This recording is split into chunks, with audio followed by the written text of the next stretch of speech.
Retornando, pessoal, parte 2 da live com a desembargadora Ana Carolina Zaina, falando sobre o juízo humanista em tempos de pandemia. Vamos esperar a desembargadora Ana Carolina retornar para contar o fim da história, o fim da audiência.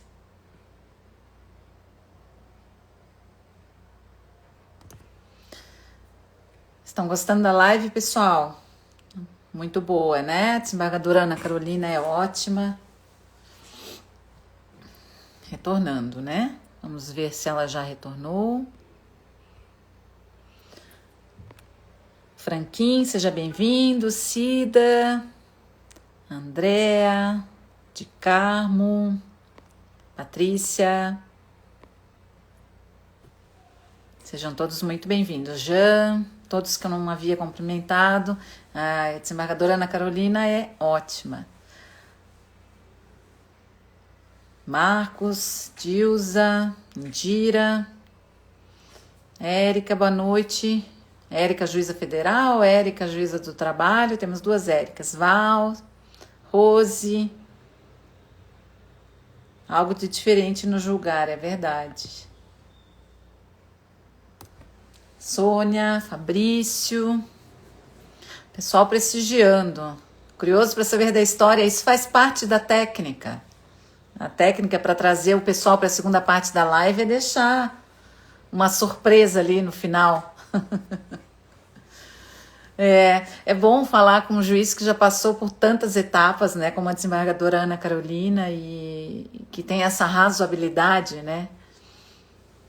Vamos ver aqui se eu já encontro. Eu não a vi ainda. Não retornou ainda. Excelente técnica, né, Patrícia? Bom, 38 lives. Tudo bem, José Eduardo? Karen, Flavinha, minha querida assistente de audiência, seja bem-vinda.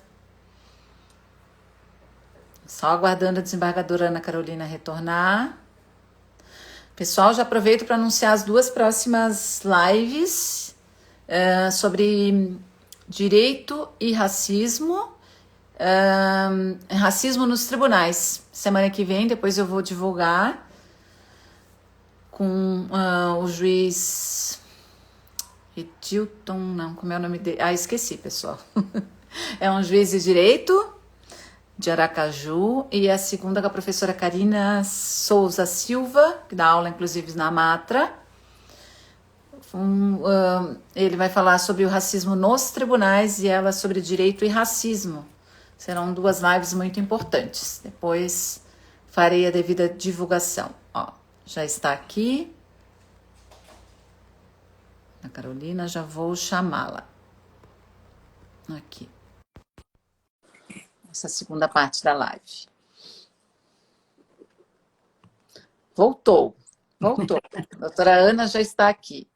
Eu estava dizendo que o pessoal está curioso para saber o fim da história. Aí eu brinquei que isso é técnica, para a gente manter todo mundo na live, na segunda parte, a gente deixa o suspense. Um suspense, né, para que o pessoal volte, né? Mas o pessoal já voltou, ó, já estão aqui, estão te elogiando, gostando muito da live. Obrigada. Mas eu sabia, quando eu fiz o convite, eu sabia que ia ser uma live assim. Obrigada, eu fico muito agradecida pelo carinho. Mas, acho que é a tua filha que entrou aqui, mãe, Maria César. Maria. Amém, filha linda. E aí, a amada e linda. Mas já está contigo, Ana Carolina. Já está contigo, pode ir. Beatriz, e aí o ministro Dallazen, precisamos aproximar as propostas, né? Muito calmamente. Eu lembro que eu, recém-possada, me impressionei que ele não ficou... Que é a questão da conciliação qualificada. Então, precisamos aproximar as propostas, convidou os advogados e tal. Daí, quando ele começou a falar que os advogados deveriam conversar com os seus clientes e tal, o que era autor, que era o médico, disse... Virou-se para esse advogado, que eu não vou citar o nome, se eu posso falar. Daí dirigiu-se ao juiz, o advogado, e disse: doutor Dallazen, o fulano aqui, o autor, né, que gostaria de conversar. Eu disse: pois não. Eu lembro que esse médico foi para frente, assim, virou para o ministro Dallazen para olhar, né, que o juiz fica na perpendicular, ele virou e olhou e disse assim, doutor, eu queria dizer uma coisa. Ele me ofereceu R$ 1.000. Vamos imaginar, não lembro o valor mais. Isso é muito pouco para que o meu advogado disse que eu posso ganhar. Mas, antes disso, o dono do hospital, que foi o próprio diretor, o dono do hospital, virou-se para ele quando ele pediu, o advogado falou, digamos, 100 milhões, Sim. ele disse para ele, vamos supor, Ana Carolina, e a nossa amizade não conta, o que nós vivemos não conta. E ele disse, eu reconheço que você cuidou, porque esse médico havia instalado toda a UTI do hospital. Foi ele que atendeu, coordenou, foram 2 anos ou 4 para até o hospital ficar pronto e funcionando e tudo. E isso não conta. E a nossa amizade, tudo que vivemos ali, todo aquele ideal do hospital, a promessa de você ser sócio, o que nós tínhamos combinado, que te levou a romper tudo isso, a escuta de quem fala. Aí ele disse... Aí a gente consegue, né? Aí consegue entender ali de sociológica, o né? que subjaz ali de sociológica. Isso. Aí, como disse o ministro Russomano nos comentários da CLT, né, que aquele ministro, para mim, ele era maravilhoso. Eterno. Né? Comentando o artigo 2º da CLT, né, nestas entrelinhas de linotipo, a sangue e a vida. Né?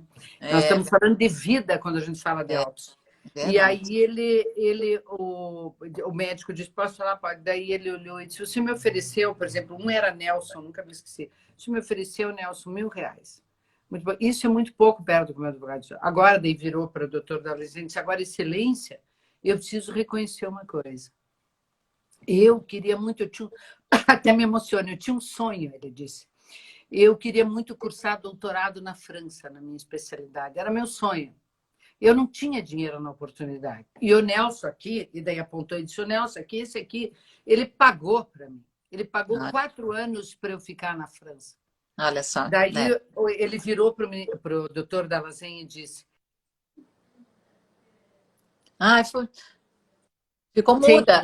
Calma, ficou muda, volta. Aí ele virou, esse homem aqui, que está aqui, esse homem aqui, eu queria cursar doutorado, eu não tinha dinheiro, e ele pagou para mim 4 anos na França. Ele pagou meus estudos, minha permanência lá, minha alimentação, ele pagou tudo. Inclusive, quando minha esposa quis ir, ele pagou. E daí ele disse, eu aceito os R$ 1.000. Aí sabe o que disse o médico para ele, o dono do hospital para ele? Disse, doutor, eu posso falar? Falou para o doutor Dallazen, disse, pois não. Daí ele disse, eu não pago os 1.000 que o advogado ofereceu, eu pago R$ 100.000. E fecharam um acordo em 10 minutos da audiência. Aquilo, para mim, nunca mais esqueci. Claro. O que o doutor Dallazen fez? Ele deixou que eles falassem. Então, muitas vezes, nós não paramos para ouvir as partes, tem que ouvir. E a minha experiência no dissídio coletivo me disse isso. Num dos conflitos com greve dos garis, resíduos pela cidade inteira de Curitiba, liminar daqui, de lá, chegou na audiência, imediatamente designada. O que trouxe o senhor ao tribunal? Eu disse para o dirigente sindical. Ele disse para mim, excelência, nós estávamos muito próximos do acordo. O que impediu, foi a expressão que ele usou, foi que a empresa aqui que cuidava da limpeza pública não reconheceu o vocábulo gari. Queria colocar na convenção os lixeiros. Eu, como não vivia a profissão, eu disse para ele, o senhor pode me explicar o que isso é tão importante, o significado, o significante daquilo. Ele disse, excelência, é que lixeiro, para todo mundo, dá a impressão de alguém com mau odor, desagradável. E tem uma coisa, eu sou motorista. Lixeiro não inclui o motorista. Se eu não dirigir o caminhão do lixo, não tem limpeza pública. Eu virei para a empresa e disse, vamos colocar gari? Sabe o que eles disseram? Pois não, excelência. E acabou a greve. Que coisa, né? Às vezes é uma coisa muito pequena, mas eu digo assim, a gente volta para o Não início, era né? O dinheiro, juiz Beatriz. tecnocrata e o juiz que age com empatia, com Não era sensibilidade para reajuste salarial. Então, o que é, é não para era. mim, modestamente, a conciliação qualificada? É parar, ouvir o que é que inquieta as partes. E, Uhum. no segundo grau, a oportunidade que nós temos de fazer isso nos dissídios coletivos. Mas o próprio legislador se preocupa com essa escuta, quando colocou a perspectiva de audiência pública. Sim. Uhum. Eu quero ouvir o que é que está acontecendo. E, para isso, o juiz tem que ter tempo. Pressionado por metas, desanimado, desestimulado, não engajado na carreira. Como motivar o magistrado para que ele seja humanista? Esse é o desafio. Da escola judicial, particularmente, desculpe a sinceridade. É verdade, eu concordo. E aí a gente, né, seguindo, já que a gente já começou, inclusive, essa discussão, é, a gente falou do juiz humanista, como ser o juiz, como agir, né, de forma a ser humanista em tempos de pandemia, né?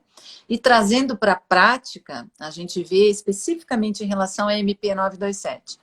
A MP 927 caducou e ela, em relação a 936, ela era uma MP muito mais razoável, teletrabalho, antecipação de férias, né? Banco de Banco de horas. horas. E a MP 936 não, já era a suspensão, né? A redução salarial, enfim. E por conta de discussões entre o parlamento, o Congresso e o governo, né, e o executivo, eles não conseguiram converter em lei. E, obviamente, a gente sabe que isso vai estourar na Justiça do Trabalho. Com Porque certeza. eu escrevi um artigo, inclusive, quando o dia que ela caducou, sobre os efeitos, né, dessa MP 927. Eu acho que mais do que nunca a gente vai ter que ter esse olhar humanista, porque veja, por exemplo, um empregado que teve férias antecipadas, né, de 1, 2 anos, um empregado que teve um banco de horas que ele poderia compensar em 18 meses e agora caducou, né, não tem mais nada disso. A gente vai ser chamado para atuar em diversas questões. Eu imagino que muitas questões vão ser em relação a essa questão do direito intertemporal, de como o juiz vai poder agir nesse vácuo que virá, né? Uhum. Na ponderação dessas questões. O que tu pensas? De que forma a gente pode atuar? Eu acho que, complementando aquilo que tu já iniciaste, né? De que forma a gente pode agir? E aí eu vejo como a gente vai ter que agir muito na conciliação. Eu acho que vão ser questões que vão exigir essa postura conciliatória do juiz, né? Sim.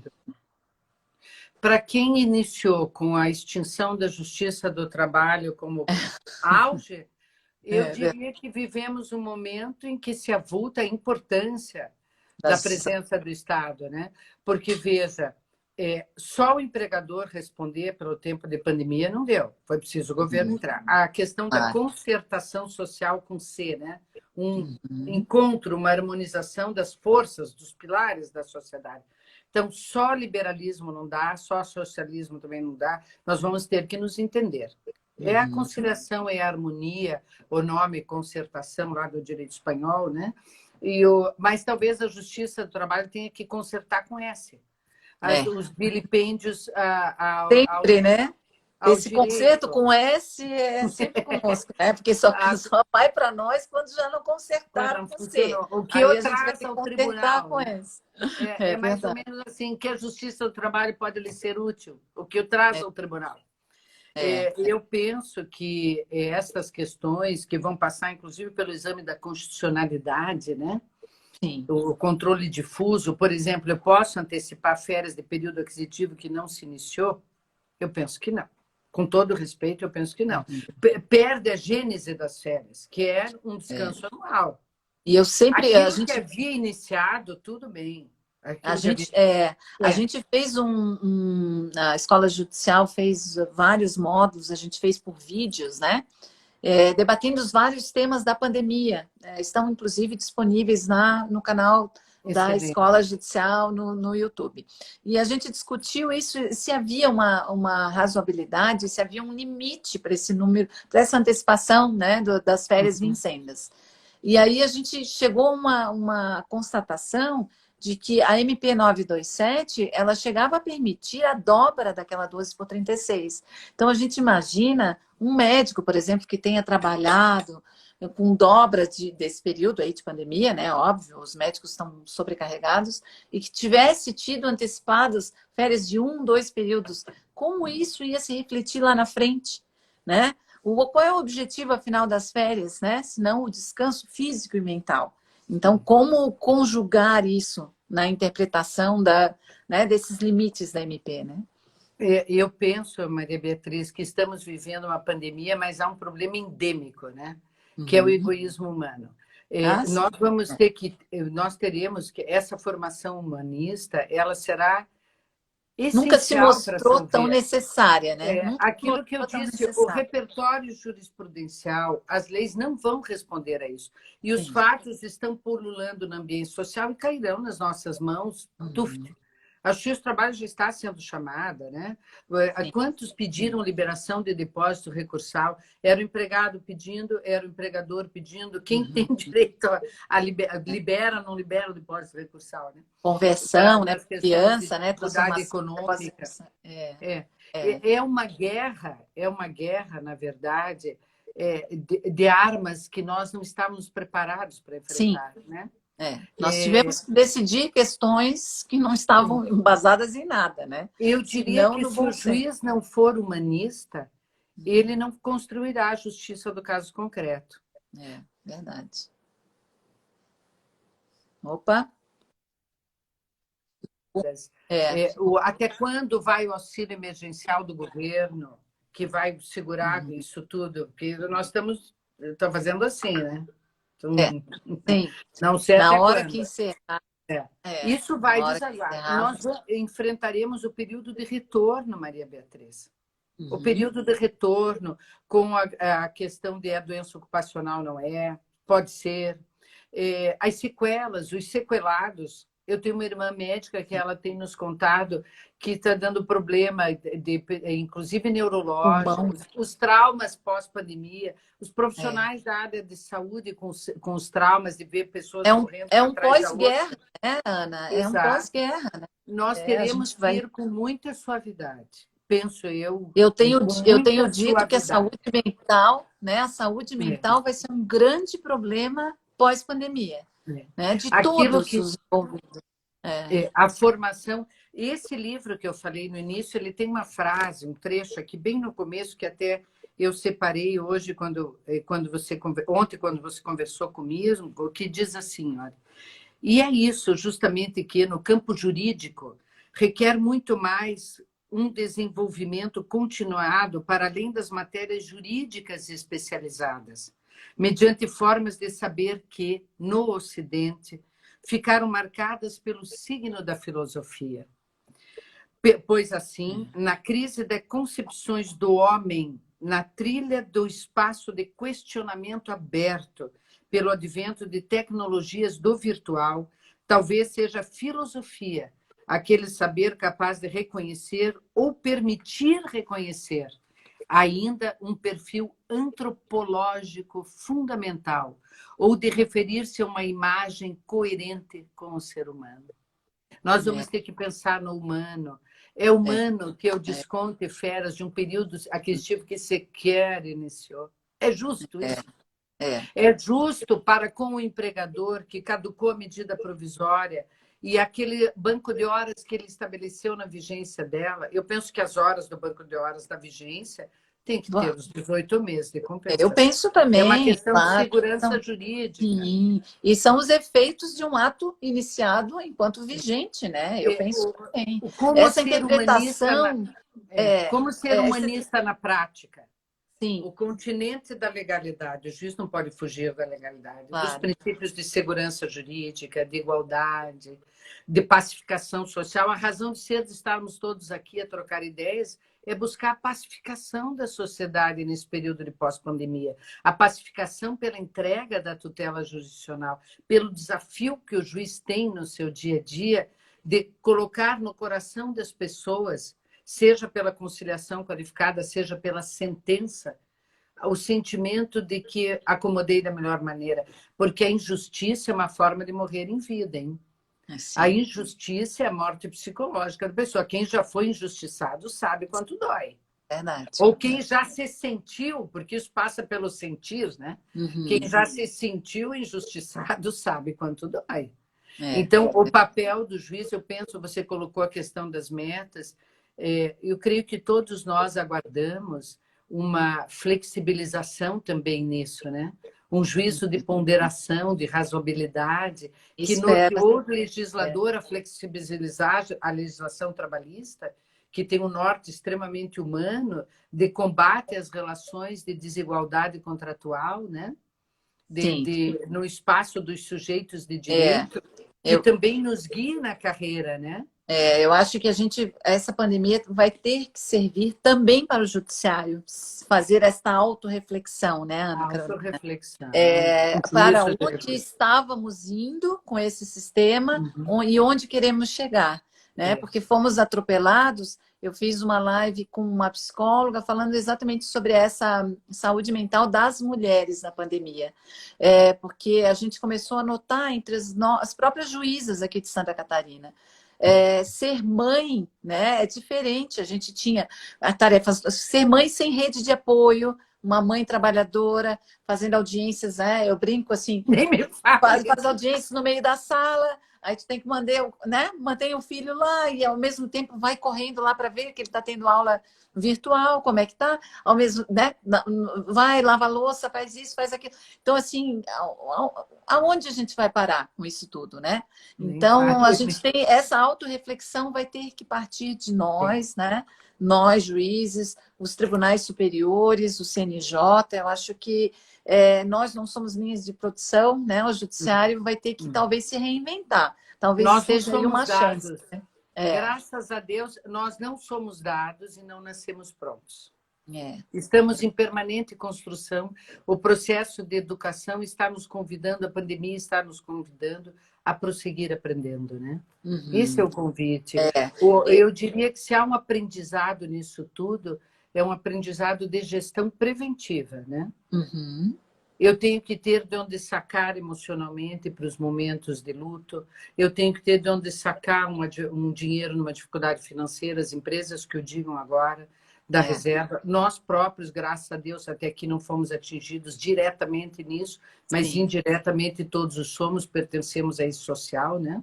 E eu acho que Então, o outro aspecto que ela revelou, que eu queria até te ouvir a respeito, foi o problema da invisibilidade social, né? Eu acho que ficou muito evidente nessa os pandemia trabalhadores de importância dos plataforma, trabalhadores de aplicativos, que naquele primeiro momento eram os únicos que estavam, junto com os de supermercado e farmácias, profissionais da saúde, estavam trabalhando.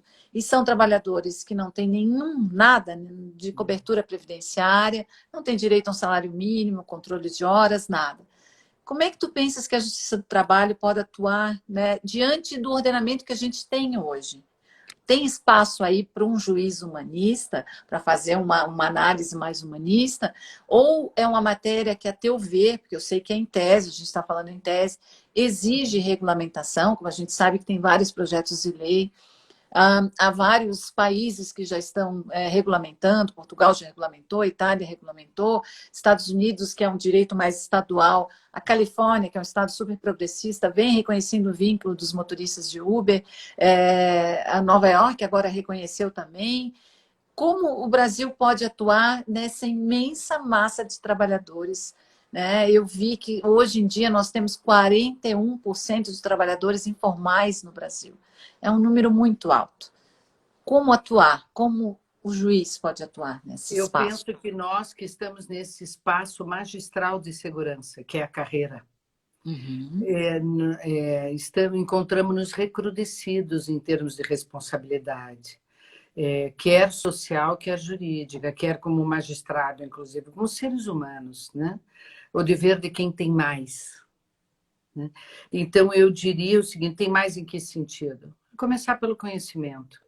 Estamos no poder, não estou falando em ativismo judicial, nada disso. Na hora de interpretar Porque isso é até importante dizer que o juiz humanista não é o juiz ativista, é não. diferente, É o né? da construção hermenêutica, né? Uhum. No limite, no continente da lei. Porque é aquela questão que eu sempre pergunto, que eu sempre nas aulas eu falava com os alunos, né? Eu tive a alegria de ter alunos. A lei diz é proibido matar. Por acaso deixamos de matar em sociedade? Continuamos matando. Uhum. Aonde a lei é suficiente? Claro que não é. Sim. Então, aonde que o juiz atua? Transformando a sociedade, educando. O juiz tem um papel educador, o caráter pedagógico de que Sim. está aí a pulular nas indenizações, uma série de outras coisas. Então, eu diria o seguinte: qual é o limite? Qual de nós gostaria de estar naquele lugar? Né? Há quem diga que Jesus não existiu, mas há provas históricas da existência de Cristo. De Cristo não, de Jesus, né? O Cristo é a figura religiosa que vai ser construída ao longo dos séculos. Mas Jesus, essa figura humana de Jesus que introduziu no comportamento humano, quando ele colocou o coração na hora de matar militarmente é uma coisa, na hora que eles estão matando um ser humano, estão matando um semelhante os animais, quanta gente hoje é vegana, vegetariana, etc. Essa construção de amorosidade que o humanismo traz, né? Então, Jesus é a figura emblemática para o Ocidente, ao menos, para nós, Ocidente, ao menos. E outro dia assisti um professor da USP, em que ele fala que o julgamento de Cristo, de arrastar a cruz pelas ruas de Jerusalém, possivelmente isso não existiu, porque Jerusalém, na época da Páscoa, não teria espaço naquelas ruelas, para tudo. Mas ninguém discute que a figura de Jesus existiu. A prova histórica da existência dele. Então, veja, a única forma é amai-vos uns aos outros como eu vos amei. Então, isso para o campo da filosofia é alteridade. Coloque-se no lugar do outro. Você gostaria de ser um motoboy quando a pandemia está aí? Todo mundo está fechado, mas ele pode vir entregar. Ele E pode. essa é a ética da alteridade, né? A ética da Exatamente. alteridade, a preocupação com o outro. E o papel do direito na legislação transformadora. Eu acredito que deveria, já tarda, urge que façamos uma Na hora, né? normatização. Norma vem do normal, né? E a norma é uma Sim. resposta ao que está acontecendo. Nós temos que disciplinar isso de alguma maneira. De alguma maneira. Porque eu penso assim, a questão de normas de saúde e segurança, isso é o básico para qualquer trabalhador. E nesses tempos de pandemia ficou muito evidente, né? Houve uma decisão de primeiro grau, que depois foi cassada pelo TRT da segunda região, em segundo grau, mandando, né, uma empresa dessas de aplicativo de refeições fornecer máscaras e álcool em gel. Mas isso é proteção não só do próprio trabalhador, mas da população em geral. Independente de ter ou não ter vínculo, né, Ana? Isso é o básico. E o assunto é Não tão de sério, saúde. Maria Beatriz. Todo assunto aqui é sério. Nós estamos, digamos, simplificando na prática, na Sim, ordem do dia, como é que eu faço, como me coloco eu, né? Mas veja que é tão sério, que a Constituição dá lá como um dos direitos fundamentais, a questão da saúde, do meio do trabalho, isso e tal, que a lei da Previdência, ela assegura a Previdência o direito regressivo em face do empregador, sim, se claro. for reconhecida a doença ocupacional. Então, veja, essas pessoas todas, irmãos nossos na caminhada da vida, no aprendizado do processo civilizatório de evolução como sociedade. Se nós pensarmos de onde partimos, que o ser humano era escravo, era coisa, e herdava coisa, como propriedade, para onde estamos, nós evoluímos muitíssimo. O direito é uma ciência belíssima, não foi só papel dele, mas também dele, né? Se nós olharmos para onde queremos chegar, numa discussão da tese, como colocou, falta muito ainda. Então, aproveitemos deste momento de aprendizado coletivo, do nós, não do eu, do nós. Quem gostaria de ser um desses motoboys? Quem gostaria de ser um motorista de Uber, que ele tem que ir à luta para ganhar o pão do dia a dia. Sim. E quando ele sai, ele está exposto, todos nós sabemos que a Claro. exposição. Tanto que quando ali, os governadores, municípios flexibilizaram a saída, o contágio subiu. Aumentou. Estão morrendo, nós não estamos falando de hipótese, as pessoas estão morrendo, isso é um fato. E o triste é que poderia ser evitado, né? Essa é a grande dor. Eu imagino para um médico que tem o juramento de Hipócrates, você olhar um corpo inanimado, deve ser um baque. Por Sim. mais que a criatura acostume com aquilo, Não, e tantos, né? Porque não é um, dois, né? São muitos, é né? São como quando o muitos. magistrado entra na sala de audiência ou nas salas de conciliação do dissídio coletivo, sejus, e tenta e não consegue o acordo, e vê que a pessoa vai perder, mas tinha o direito. A questão da prescrição, que nasce pela segurança É, jurídica, mas que aborta um direito. eu acho que assim, Ana, independente da existência de vínculo, porque também é uma análise caso a caso, se a gente for enquadrar na CLT, né? Mas é um patamar civilizatório mínimo. São Mínimo. trabalhadores, Eu mínimo, diria que é assegurado mínimo. pela Constituição a todo e Salário qualquer mínimo, trabalhador. controle de horas, né? Normas de proteção, saúde, uma cobertura previdenciária, então, que diz, são como a Itália, né, que diz que é para a subordinação, nós temos formas, a gente tem que avançar, mas nós temos que avançar, porque eu penso assim, o direito do trabalho tem que abrigar essa multidão de invisíveis. Não Tem dá que mais para abrigar. fazer de conta que eles não existem. Existem e estão pedindo socorro. Estão Né? pedindo Então, socorro. e eu Não penso é assim, a possível gente que tem falado tanto em façamos ouvidos resgate, de mercador à a realidade. gente tem falado em solidariedade, fraternidade, compaixão, né? E eu vi outro dia o Leandro Carnal dizendo a solidariedade como estratégia de vida, né? Não é uma solidariedade, eu dou uma roupa hoje, esqueço, amanhã pronto, já fiz minha boa ação. Né? E eu tenho dito muito, eu digo, a gente fala que brasileiro é solidário, nós somos pessoas carinhosas, a gente tem um afeto muito forte, mas não necessariamente solidários no sentido de manter isto como o povo americano tem isso, de se reunir por uma causa. Então, mas a pandemia está aí, eu acho, e temos feito tanto, a gente vê tantas instituições, eu tenho um projeto social que eu auxilio aqui, se chama Cidades Invisíveis, por favor, sigam o projeto Cidades Invisíveis. Vou Eu fiz seguir uma com que live prazer. eu fiz uma live solidária com Samuel Schmidt, é um projeto belíssimo. O próprio ministro Luiz Felipe agora é sócio desse projeto. Que maravilha, meus parabéns, Beatriz. Eles deram, foi mais de 4 toneladas de alimentos, eles distribuíram com auxílio de todos, máscaras nas comunidades mais vulneráveis, né? Porque isso é papel do Estado, já que o Estado não chega por falta de políticas públicas, então há muita gente boa fazendo e contribuindo e auxiliando, né?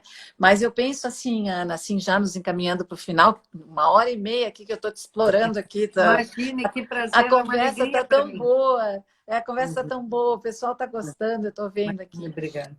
Tu começaste a falar, mas eu acho que é até bacana a gente dizer. A reforma trabalhista trouxe a diminuição de número de ações, rumores de que a justiça do trabalho ia ser extinta e um desânimo generalizado entre todos os operadores, né, do direito do trabalho, advogados, juízes e tudo mais.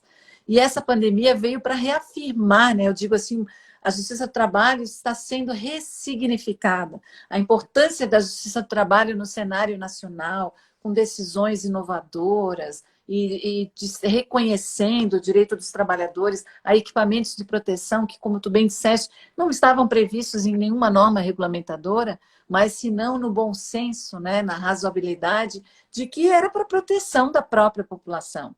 Né? E aí a gente fala em resgate de valores, solidariedade, fraternidade, compaixão. Tu acreditas que nós, como instituição, sairemos mais fortalecidos dessa pandemia, sairemos uma instituição mais forte diante de tudo que a gente está vivendo? Com certeza, meu. Eu sempre fui otimista. Eu acredito sempre que nós vamos nos reinventar. A criatividade sempre permitiu que o mundo continuasse, o mundo caminha. A vida não vai parar, diversamente. Ela não vai parar, ela vai se desenvolver de outra maneira. É só o tempo de aprendermos o novo, de atravessar a transição e continuar. Mas eu creio que traz uma satisfação no campo pessoal de realização, de se sentir útil à sociedade num momento de dificuldade, né?